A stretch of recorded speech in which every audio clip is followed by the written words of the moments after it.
সূরা বাকারার এই 26 নম্বর আয়াতে আল্লাহ বলছেন, নিশ্চয়ই আল্লাহ মশা এবং তার চাইতেও আরো ক্ষুদ্র বস্তুর উদাহরণ দিতে আল্লাহ লজ্জাবোধ করেন না। এই আয়াতে উদাহরণ হিসাবে কেন আল্লাহ তাআলা মশার উল্লেখ করেছেন, তার অন্তর্নিহিত কারণ বুঝতে হলে বিজ্ঞানের সহায়তা নিতে হবে। আজকের বিজ্ঞান এই আয়াতের তাৎপর্য বোঝা আমাদের জন্য সহজ করে দিয়েছে। কেন আল্লাহ তাআলা এই আয়াতে মশার উল্লেখ করেছেন, তার অন্তর্নিহিত কারণ বুঝতে আধুনিক বিজ্ঞান আমাদেরকে সহায়তা করেছে। বিজ্ঞান যে তথ্যগুলো দিয়েছে সেগুলো সচেতন যে কোনো ব্যক্তিকে ভাবনায় ফেলে দিবে। মশা নিয়ে গবেষণা করে বিজ্ঞান 14টি তথ্য দিয়েছে। নাম্বার 1 নাম্বার, এই পৃথিবীতে 1-200 নয়, পৃথিবীতে আল্লাহ তাআলা এত মশা সৃষ্টি করেছেন, বিজ্ঞান খুঁজে পেয়েছে পৃথিবীতে প্রায় 2700 প্রজাতির মশা রয়েছে। আল্লাহু আকবার। মশা নিয়ে গবেষণা করে বিজ্ঞান আরো কি তথ্য দিয়েছে শোনেন। নাম্বার 2 নাম্বার, মশার 100-রও বেশি চক্ষু রয়েছে। সুবহানাল্লাহ। নাম্বার 3, এই ক্ষুদ্র প্রাণী মশা এর মুখের মধ্যে 48টা দাঁত রয়েছে। নাম্বার 4 নাম্বার, একটি মশার 3টি হার্ট, 3টি পূর্ণ হৃদযন্ত্র রয়েছে। সুবহানাল্লাহ। নাম্বার 5, মশার নাকে 6টি পৃথক ছুরি রয়েছে। প্রত্যেকটি ছুরি পৃথকভাবে তারা ব্যবহার করে থাকে। নাম্বার 7 নাম্বার, নাম্বার 6 নাম্বার, মশার শরীরে এক ধরনের ডিজিটাল এক্স-রে মেশিন রয়েছে, যা রাতের অন্ধকারে মানুষের চামড়াকে শনাক্ত করার কাজে তারা ব্যবহার করে। রাতের বেলা যখন অন্ধকার হয়ে যায়, মশা তখন তার শরীরে দেওয়া এই ডিজিটাল এক্স-রে মেশিনের মাধ্যমে অন্ধকারেও মানুষের চামড়া সে শনাক্ত করতে পারে। এজন্য অন্ধকারে আপনি ঘুমায় থাকলেও মশা তার কাম ঠিকই করতে পারে, কারণ তার শরীরে ডিজিটাল এক্স-রে মেশিন পয়দা করে দিয়েছেন কে? নাম্বার 7 নাম্বার, মাঝে মাঝে দেখবেন মশা কামড়ালে টের পাওয়া যায় না। কি বলেন? কিছু কিছু মশা আছে শরীরে কামড় দিলে টের পাওয়া যায় না। ডাক্তার যখন অপারেশন করে, রোগীকে অপারেশন করার আগে কি দেয়? অ্যানেস্থেসিয়া দেয়।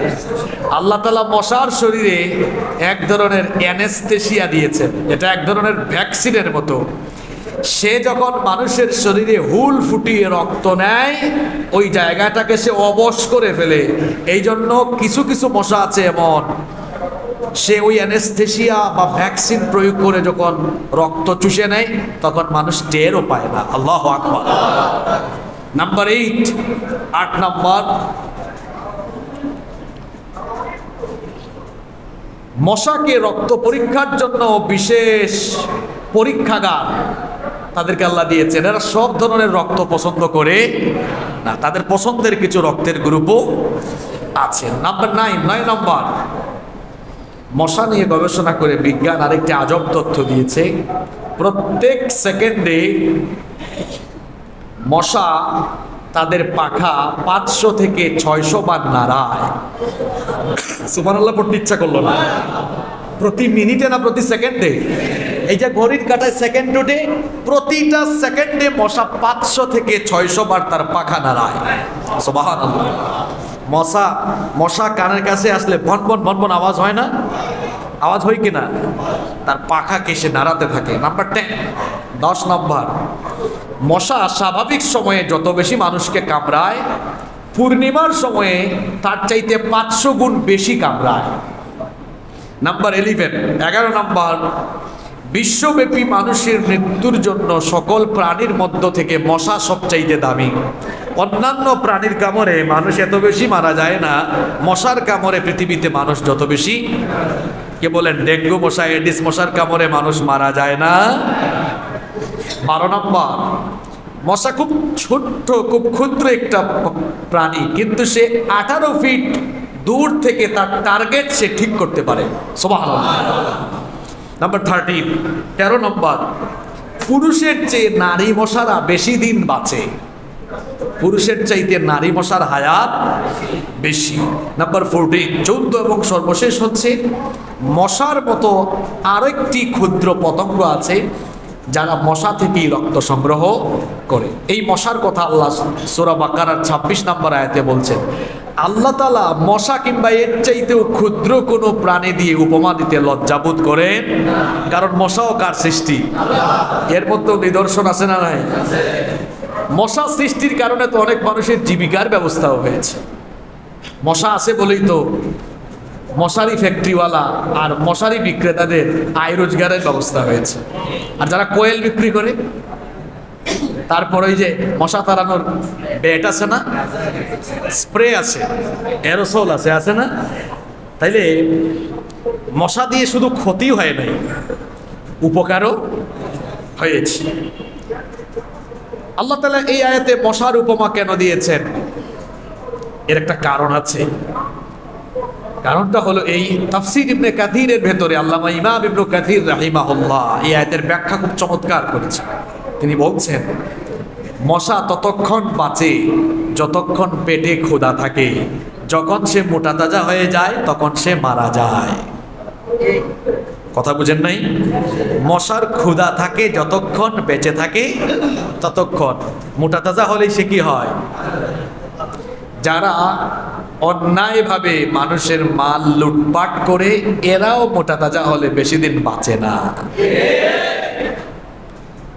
দেখেন নাই, অন্যায়ভাবে যারা মানুষের মাল খেয়ে জনগণের সম্পদ লুটপাট করে, দেশকে লুটপাট করে গিলে ফেলেছে, হাজার হাজার কোটি টাকা সম্পদের পাহাড় বানিয়েছে, ভেবেছে সারা জীবন সুখ করবে, আখিরাতের আযাবের আগেই দুনিয়ায় শুরু হয়েছে কি হয় না? জোরে বলেন, শুরু হয়েছে কি হয় না? নাফরমানরা হলো মশার মতো। নাফরমানরা কিসের মতো? মশার মতো। আল্লাহ কি সুন্দর উপমা দিয়েছে। নাফরমানরা হলো মশার মতো।